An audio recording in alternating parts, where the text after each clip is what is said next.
Containers پھنسے ہوئے تھے اور اس کی مختلف وجوہات تھیں، یا تو نئے ٹیکسز لگا دیے گئے یا پھر دو طرفہ تجارت یا بارڈر بند ہو گیا، چمن کا یا طورخم کا بارڈر بند ہو گیا، جس کی وجہ سے ان کی کلیئرنس رک جاتی ہے۔ تو افغان ٹریڈرز کا یہ مطالبہ تھا کہ آپ اس کی کراس سٹفنگ اس کو کہا جاتا ہے کہ یہ آپ ہمیں اجازت دے دیں۔ تو اب تازہ ترین مذاکرات میں یہ فیصلہ ہوا کہ ایک طرف تو سیاست اور تجارت کو عوام کے مفاد میں علیحدہ رکھیں گے، دوسرا یہ کہ Afghan Pakistan transit trade authority ایک ایپٹا کے نام سے ایک معاہدہ ہے، اس معاہدے کو آئندہ 2 مہینے کے اندر اندر حتمی شکل دی جائے گی۔ جو ہی اس کو حتمی شکل مل جائے گی وہ اپروو ہو جائے گا، اس کے بعد پھر جو کراس سٹفنگ ہے کراچی پورٹ پہ اس کی بھی اجازت مل جائے گی۔ اور اس کے علاوہ اب یہ بھی کہا گیا کہ جو افغان ٹرانزٹ ٹریڈ کی گاڑیاں ہیں ان کو جو غیر ضروری طور پہ رکاوٹوں کا سامنا کرنا پڑتا ہے، ہم نے یہ سنا مثال کے طور پہ کہ پشاور سے لے کے طورخم تک ہر ٹرانزٹ ٹریڈ کے ٹرک کو کوئی 27 سے 30 ہزار روپے رشوت دینی پڑتی ہے۔ 4-5 مقامات پہ انہیں روکا جاتا ہے اور ان سے ایک لحاظ سے یہ بھتہ وصول کیا جاتا ہے۔ مختلف ایجنسیاں ہیں راستے میں، تو اندازہ لگائیے کہ جب صرف پشاور سے طورخم جو کہ مشکل سے 60 کلومیٹر کا فاصلہ ہے، یہاں پہ ان سے یہ بھتہ خوری ہوتی ہے، تو کراچی سے پشاور تک ان کے ساتھ کیا ہوتا ہوگا؟ کیونکہ بنیادی طور پہ یہ وہ ٹرک ہیں جن کے آپریٹر دراصل نیشنل لاجسٹک سیل ہے، کیونکہ اس کے تحت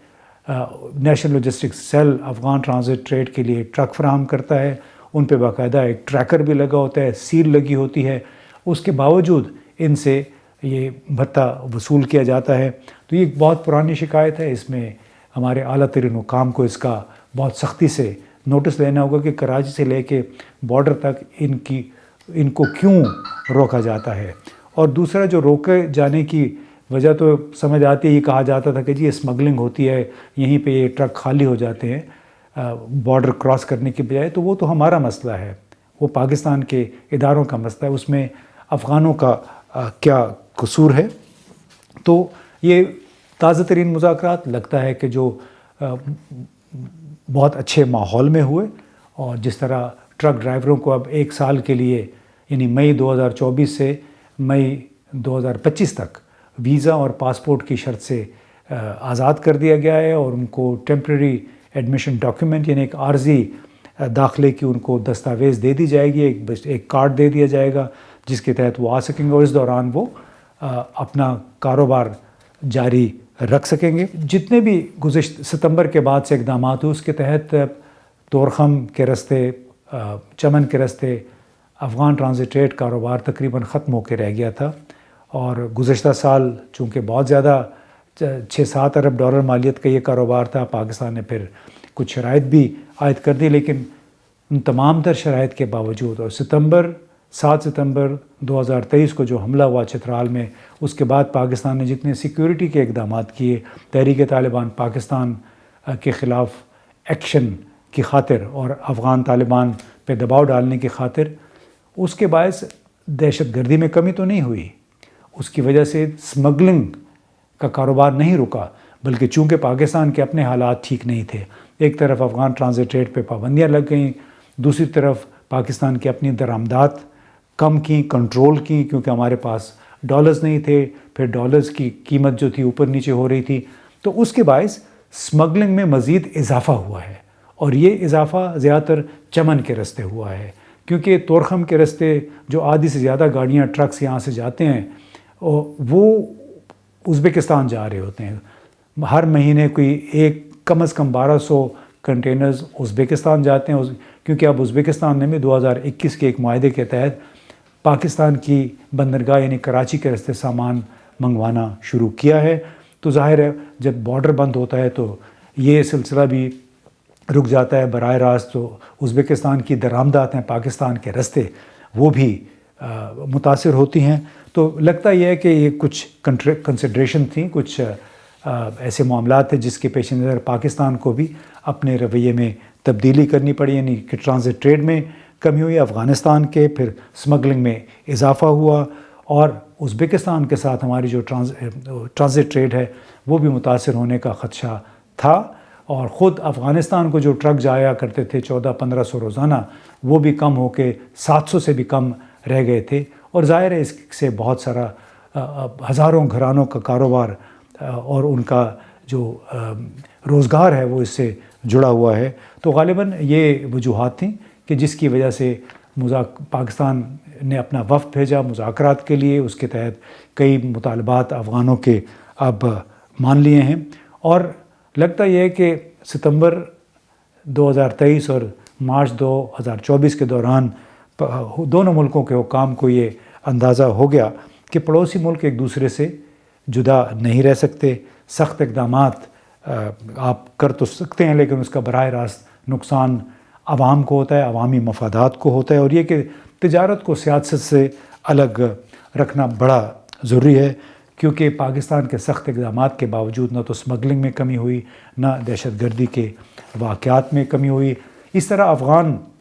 حکومت کو بھی بہرحال ایک فیصلہ کرنا ہے دہشت گردی کے حوالے سے اپنی کمٹمنٹ جو انہوں نے کی ہوئی ہے، اور پاکستان پر TTP کے حملے روکنے کی خاطر، اور انہوں چونکہ دنیا بھر سے یہ وعدہ کیا ہوا ہے کہ دہشت گردی کے خلاف افغانستان کی سرزمین استعمال نہیں ہوگی، اور اس کمٹمنٹ پہ ابھی انہوں نے عمل درآمد کر کے دکھانا ہے، اور یہی ایک طریقہ ہے دو طرفہ تعلقات کو آگے بڑھانے کا، اس میں مزید رکاوٹیں پیدا ہونے سے روکنے کا، اور دوسری طرف پاکستانی اداروں کو بھی یہ سوچنا ہے، اور بڑے اس کے پاس مثالیں بھی ہیں کہ بین الاقوامی تعلقات اور تجارت جذبات اور غصے کی بنیاد پہ استوار نہیں ہوتے، بلکہ اس کے لیے آپ کو تدبر چاہیے ہوتا ہے، آپ کو حکمت عملی چاہیے ہوتی ہے، اور اس کی بہترین مثالیں چین اور ترکیے ہیں۔ چین کے تعلقات، تجارتی تعلقات خاص طور پہ پابندیوں کی وجہ سے اور معاندانہ پروپیگنڈے کی وجہ سے یورپ اور امریکہ میں اس کا کاروبار مسلسل جاری ہے۔ یورپ کے ساتھ بھی، امریکہ کے ساتھ بھی انہوں نے جذبات اور غصے کو تجارت کی راہ میں حائل ہونے نہیں دیا۔ ترکیے کی مثال ہے، جنوری میں ترکیے سے $350 ملین کی برآمدات ہوئی ہیں اسرائیل کو،